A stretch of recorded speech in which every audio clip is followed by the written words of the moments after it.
Hello, and welcome back to Dosage America Presents. I'm your host, Ben Harrell, and I am so happy to have the opportunity to talk to you again about the industry that I work in. Last week, we spoke with Tim Larson about handling, storing, and transporting phosphine. There are some pretty specific regulatory requirements pertaining to the logistics of phosphine, and I'm glad that Tim was able to help clear some of those up. In this episode, we'll change gears a little and delve into planning and preparing for your phosphine fumigation.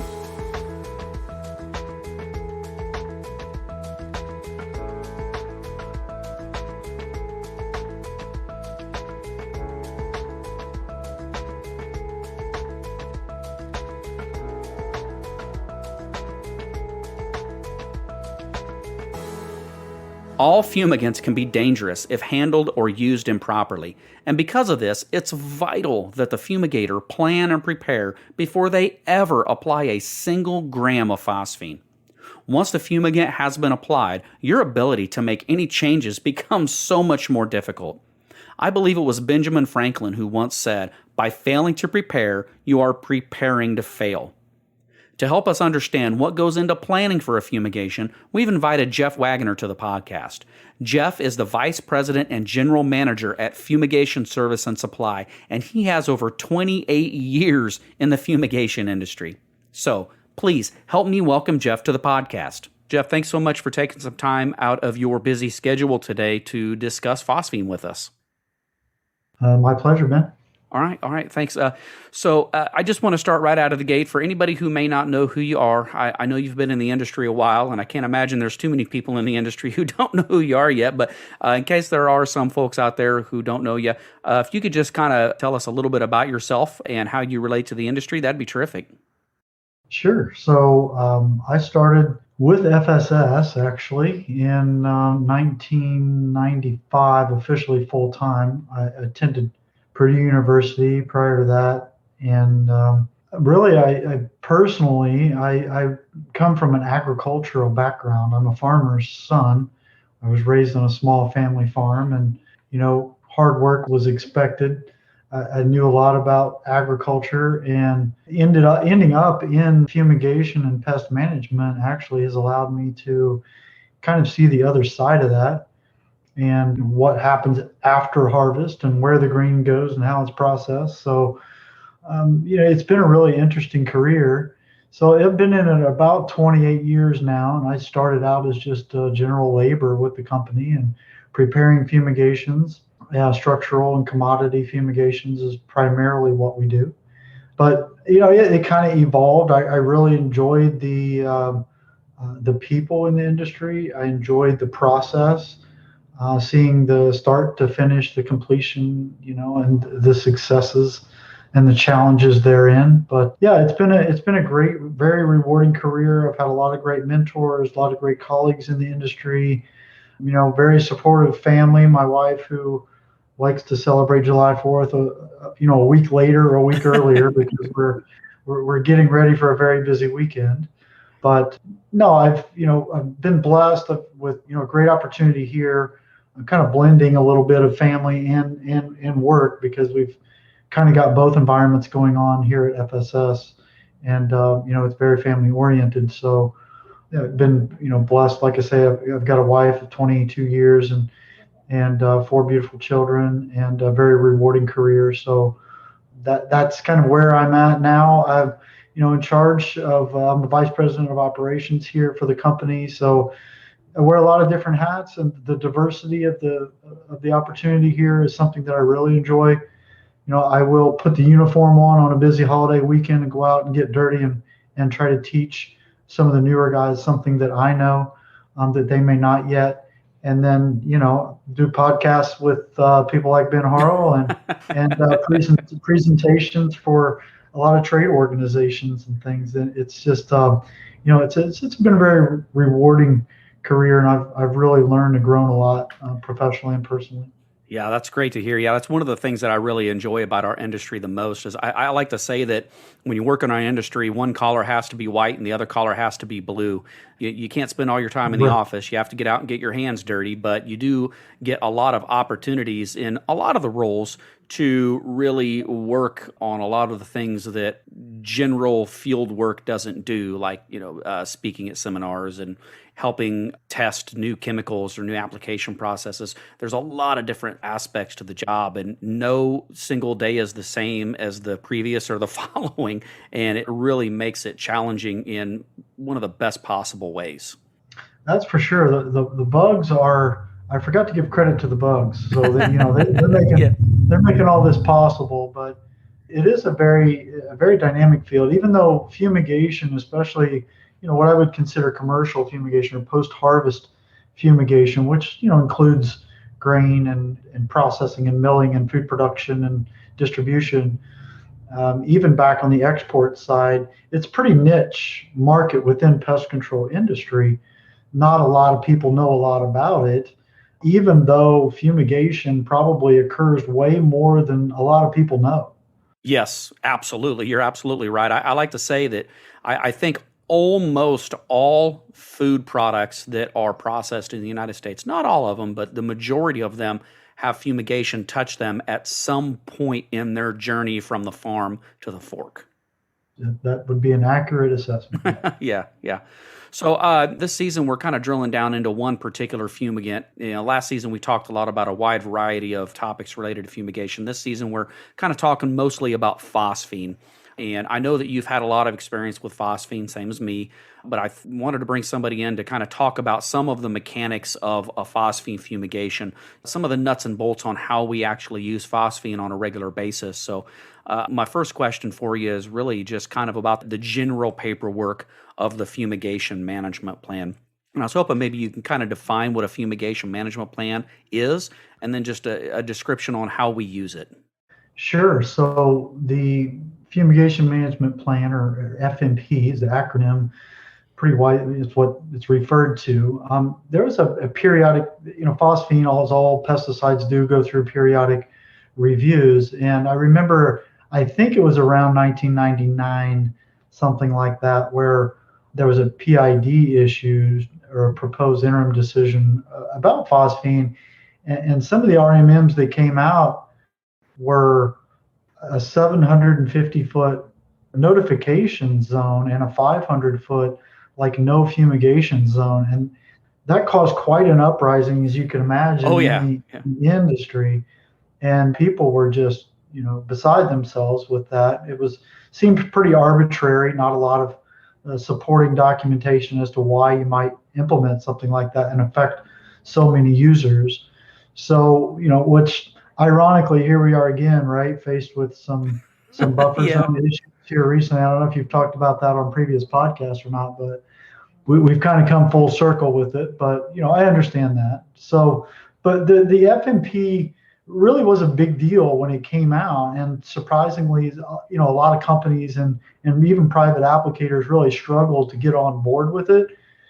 We used to use a process before FMP was a thing, and we called it vital statistics or something like that. It was just a process of recording, the site contact information, emergency information, what we were walking into. This was before smartphones and before, Google and all that. And so you really had to keep pretty good documentation. We even include things like driving directions and how to get there. Yeah, Turn left at, Farmer Johnson's place. But because we were doing a lot of grain bins out in the middle of the country. So as we got on more and more on board with the process, we created an FMP, basically, and I believe it was Degish's phostoxin label that outlined it. And I went through that line item by line item and created a fillable document. And then we kind of shared that with whomever, online. I think it was put on our website at the time.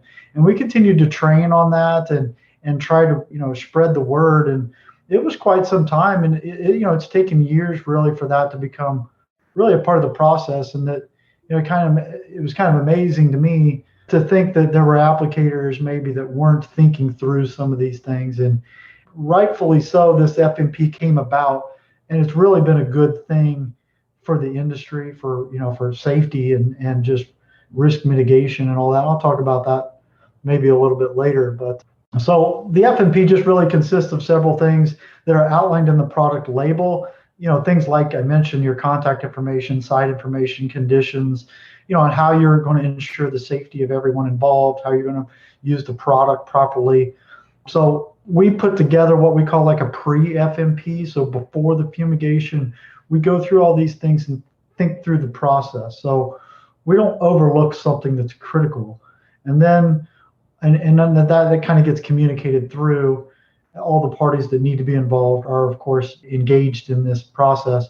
And then following the fumigation, we'll offer a final FMP. And we're doing it all digitally now. We have a customer portal where all this documentation, these final FMPs get uploaded.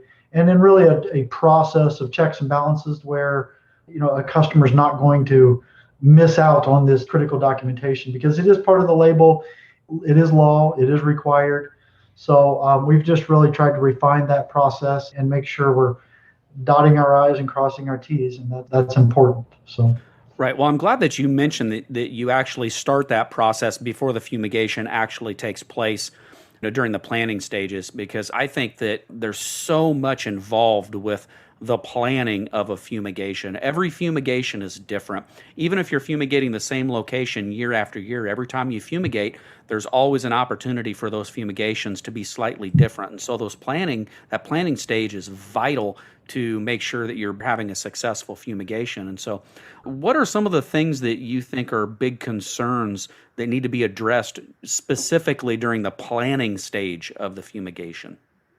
Yeah, well, that's a great question. And I like surprises, but I don't like surprises for when I'm at work, right? Yeah, yeah. So yeah, the phone call you get that you got to react to, and things happen. Certainly with this high risk industry that we're in, there's always opportunity for that. But we put it on our clothing, Ben. It's safety first, and I've spent years, and we spend a lot of time training our people what to look for, how to be safe, equipping them properly, and empowering everyone at the company on how to work safely, and that they have the authority to refuse unsafe working conditions, whether that's imparted on them by a fellow coworker or whether it's something that a customer might ask them to do that may be unsafe. So we really spend a lot of time and effort in teaching our staff and team members how to be safe. So we're looking to protect our people, so the applicators, we're also empowering them and educating them so that they can help protect bystanders. Those are the people who are totally ignorant of the event. They don't know what phosphine is, don't know the dangers they're in. So we have to be able to protect them as responsible applicators. And then I'd say, protection of the facilities, safety of the facilities.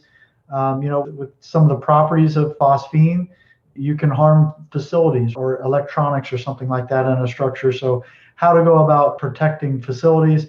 And then the products. The products are that's where our customers or how our customers are getting paid, which then in turn allows them to pay us for our services. So we have to make sure that we're protecting the products. And finally, the safety of the consumer. You don't want an adulterated product to go out there, and risk mitigation, I'd say, kind of falls in the safety bucket too. Right. I feel like with phosphine as a gas, it gets in, it gets out, it does its job, it doesn't leave residues and things of that sort on the product. So I feel like fumigation is a very effective means of pest management. But mitigating, risk is something else that we always have to be concerned with, and we're looking out for. Our customers don't always know the inherent risks of fumigation. So through the FMP process and just through great communication and kind of a safety first mentality, I think we're able to accomplish a lot of those things. The second thing I'd say was probably efficacy. There's a big commitment there. A company makes commitment to have safe product or protect their commodity. They're shutting down operations perhaps, which in the grand scheme of things, the cost of shutting a facility down can be quite substantial compared to the cost of fumigation. So Sure. We want to make sure that their return on their investment is realized by controlling the pests that we're targeting. That's why they've hired us. That they know that there's risk there. They want us to or a threat there to their commodity. And we want to make sure that we return on that investment for them. We know a decision isn't always an easy decision, albeit fumigation is very, very effective.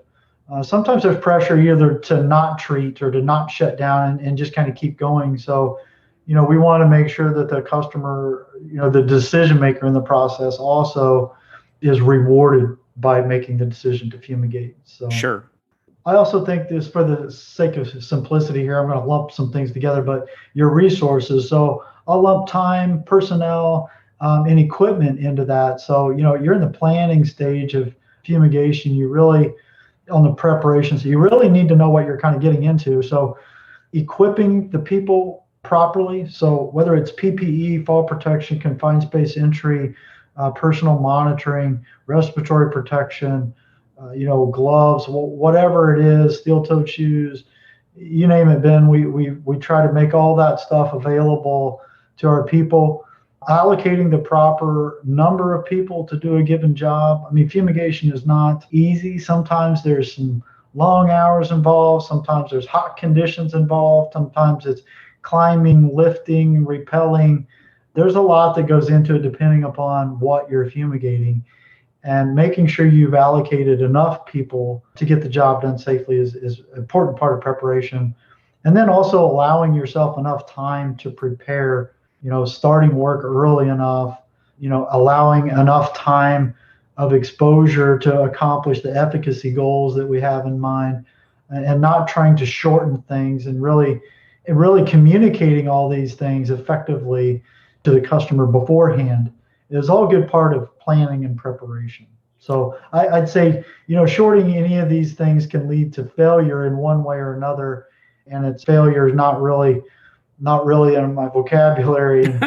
An ounce of prevention is worth, a pound of cure. So I'll quote Ben Franklin on that one. So Yeah, you're absolutely right. I'm so glad that you mentioned a lot of really key points on what makes fumigation successful, and the planning stage is so important. I would put it right up there with the actual application process, the aeration. I mean, every part is important, and achieving the desired result on every step is important. But if you don't plan properly, you're setting yourself up for a potential failure, and nobody wants that. Like you said, failure should not be in our vocabulary. So all of these points that you brought up are absolutely fantastic points that need to be considered.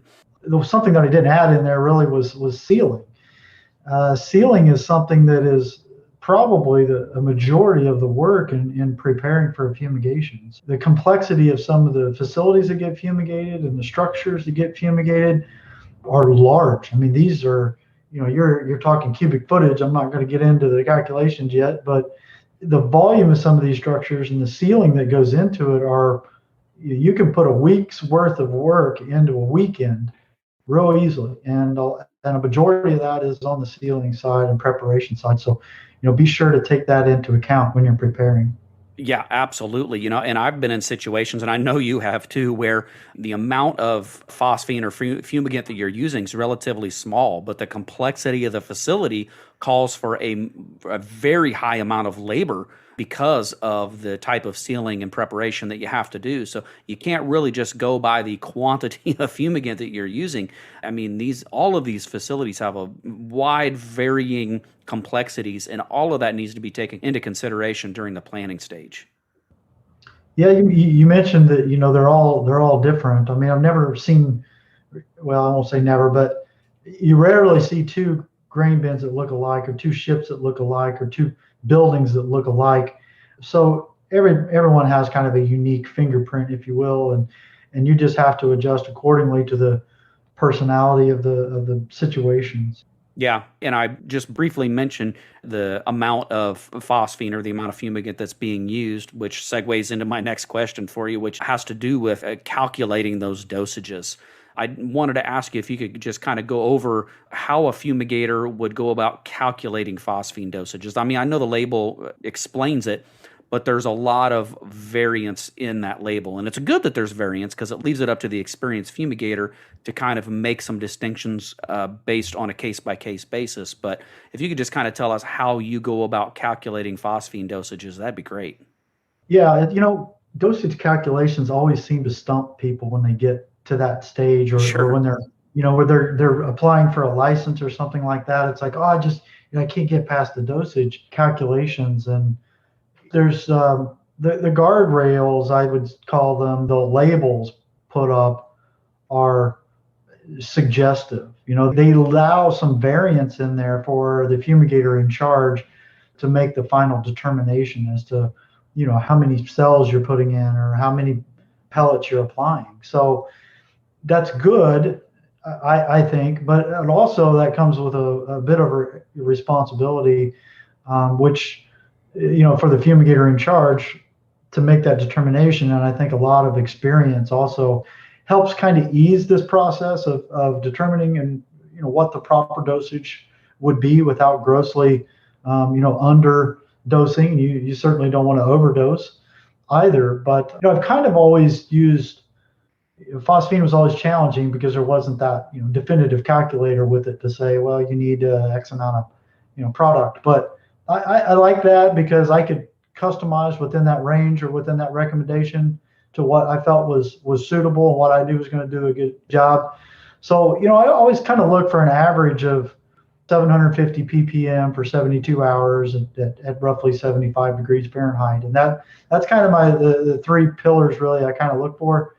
Nothing under that, and knowing that 72 hours, depending upon what dosage you chose, ALP and magnesium phosphate are going to liberate over time. You got some load factor in there, so your levels are going to be higher than 750 at some point. They're going to be lower starting out, and they'll probably be lower on the tail end of your exposure time. But you want probably an average in there of about 750. If you're targeting all the life stages, which in most cases, you're trying to penetrate a kernel of wheat that may have an immature larva or immature egg or something like that of a rice weevil or lesser grain borer or something like that it can do a lot of damage, and you're trying to get in there to kill that. You got to make sure that you hold high enough gas concentrations for long enough time at the right temperature range in order to control them. So I would say, looking at the label, I mean, this is your guide on dosage. Calculating the bushels is pretty easy. Usually you're going to have a site manager or somebody there that's going to know the metric tons or how many bushels the facility holds. If it's cubic footage, there's some pretty basic calculations for a box, length, width, height, for the triangular shaped roof, and then cylindrical shaped silos or whatever. Those things can be readily found, and then you just take your measurements, apply it to those variables, and come up with an accurate starting point, which is the volume, whether it's cubic footage or whatever. So that's your starting point. And then from there, I think you got to dictate, or determine, how leaky is this structure? Is it a welded steel vessel that's going to seal up and be watertight? Or is it a pretty antiquated grain bin that's probably going to leak a lot? So you got to go on the higher end for that. And then also, some of the requirements for fumigation are going to dictate to you what those dosage rates should be based on, how much is in the facility or in the structure. You take that guideline and then you apply it, and then you'll come up with how much product you should be using. I know that especially for new fumigators, it seems like calculating dosages can be pretty daunting at first, but the more you do it, the easier it does get. And, that's where the planning really comes in handy. I mean, all these facilities are a little bit different. Sanitation can sometimes play a part. Temperature plays a large part. The length of time that the facility is going to be giving you for the exposure period plays a part. So there's all these different factors that you kind of have to know in order to help you calculate those phosphine dosages. And then you have the guidelines on the label as well. So your train of thought on how you approach it is more what I was going for, and that was some great information that you shared. So I really appreciate that. Now, when it comes to actually applying the phosphine fumigant, what are some of the things that need to be taken into consideration during the actual application process? Yeah, so I would, you got to watch out for exposure. Phosphine is, a gas. So without a respiratory system, insects are much more tolerant to phosphine, right? It takes Right. higher doses for a longer time. You and I, not so much. So we have to be very careful. Wear the proper PPE. That's very important. And that's, personal protective equipment. understanding what levels you can be in and what levels you should not be in, what the appropriate respiratory protection is to put on. If you've got that zero point 0.3 ppm TWA, if you're higher than that, you need to put your mask on. If it's above 15 ppm or you don't know, you should really be wearing a self-contained breathing apparatus. So those are the guidelines for it. But really kind of knowing, I think, the conditions that you're in. So I think personal monitoring is very important to make sure you can protect yourself for all the reasons that we've said above. A careless fumigator is not going to have a very long career, Yeah. one way or another. So, you got to be aware and protect yourselves. With the properties of solid phosphine or solid aluminum phosphide or magnesium phosphide, moisture is always problematic. It accelerates that reaction time so quickly, and heat is a byproduct of it. And with accelerated reaction, you can get levels that can be flammable. So you have to be very careful of your surroundings. The FMP process, I think, is going to help you be aware of potential issues. You've always got threat of rain, something leaking, wet grain or condensation that can happen with large temperature differentials and things like that. Stacked commodities and sweating and things inside grain bins. So those are some of the things you really need to watch during the application process. There's always a threat with phosphine for some spontaneous combustion, whether it's opening a flask, opening a magnesium strips or something like that. There's always that risk. It's very slight, and I've probably only had it happen a couple of times, but inevitably you need to be very careful and very aware of the hazards. So I think education will go a long way in prevention again. And just being aware, of what the risks are and what can happen, immediate threat, and then down the road, what can happen too. You may have gas move from a target structure. The good thing about phosphine is it penetrates very well, and then the bad thing sometimes about phosphine is it moves very well. Yeah. So you got to be aware of what gas can show up a long way away from the target structure if you didn't get a tunnel blocked off or identified or something like that. So, be aware, just be very aware. So. Yeah, and most of what we keep circling back to is the preparation part of it.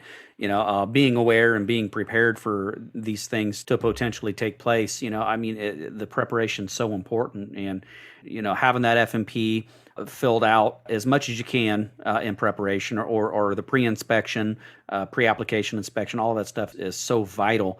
And one of the most vital things, a lot of people think that the phosphine or the fumigant itself is the most vital part. But in my opinion, I think the most vital part is the paperwork, and having that paperwork trail built and being able to document and keep track of everything that you've done at these facilities. I think it's extremely important to be able to have that paperwork available and have it filled out properly and track everything that you're doing. It's my opinion. I'm quite sure that you agree with me, but I was going to ask you, in your opinion, why do you think that paperwork trail is so important when it comes to phosphine fumigations? So I think, nothing can really run a successful fumigation, that you did everything right on, like having some missing documentation at the end of it. It's like, Yeah. it's having your best financial year and then not paying taxes. So, the auditor is going to find you and it's not going to be good. So, Right. In the digital age, though, it's pretty easy to keep tabs on this stuff, and we've kind of created a process of filling out when we schedule the event. It's got to have a pre-FMP attached to it, and before you invoice the final event, it's got to have a completed FMP, and those things are something that our wonderful admin people keep tabs on. So we've gotten much better at documentation. We've gotten more efficient at documentation. So, but it's a struggle. There's a lot going on, and there's just a lot to capture. But the thing is part of our jobs too is I'm always looking down the road a little bit, like what can happen. And I think curious people and forward-thinking people make great fumigators and Oh, yeah. or great fumigation managers because they can see what needs to be done. These are the guys that recognize when you're out working with them, you can always tell he's going to be great because they're working ahead, and they weren't told to. So kind of getting off base here a little bit, but you're looking down the road as to what can happen if there is a product issue, if there is a quality issue, if there's a structural issue, if there's poor efficacy and there's insects found later. If you don't have good documentation to back your story up, it didn't happen. Right. And God forbid somebody gets hurt. If you didn't document that, oh, well, I was there at that time and here's my reading, or if I cleared the facility and here's my reading at this time, and the person was making the claim for later. I mean, my wife's an attorney, Ben, and so if there's anybody that knows anything about defending themselves, it's me. It's like every day. So you got to have good documentation to prove success or to help provide proof against failure. So when you might falsely be accused of something. Sure, yeah, and I mean, documentation like this gets brought up in litigation, not all the time, but often enough that it's extremely important that everything you do is indeed documented.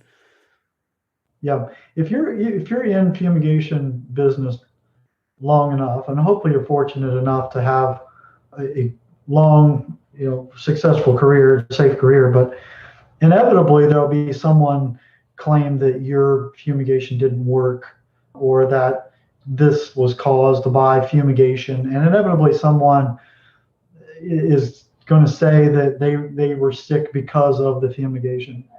It is a part of what we deal with on a day-to-day basis.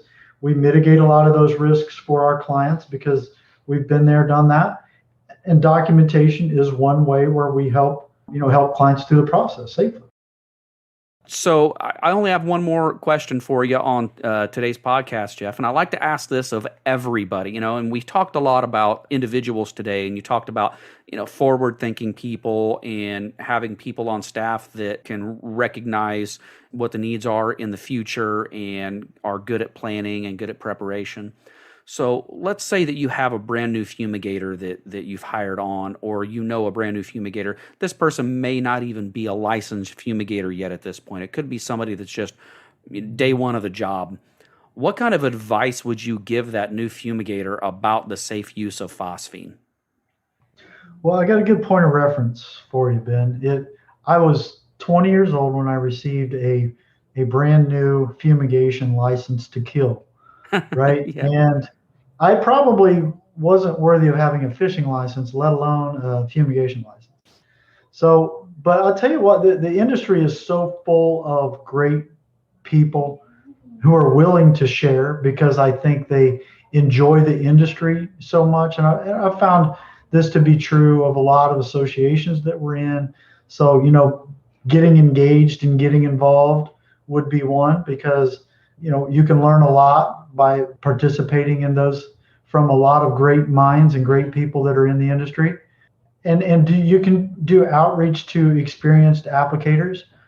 I had great mentors when I was starting out in the fumigation business. And at FSS, there were a lot of people who already kind of knew and had kind of already done a lot of these applications. So they could kind of help guide me and mold me into a good fumigator, I guess. So, and then I think you got to inform yourself about the products to be a good steward of the product, to be able to offer the quality services that we want to provide as commercial applicators or private applicators.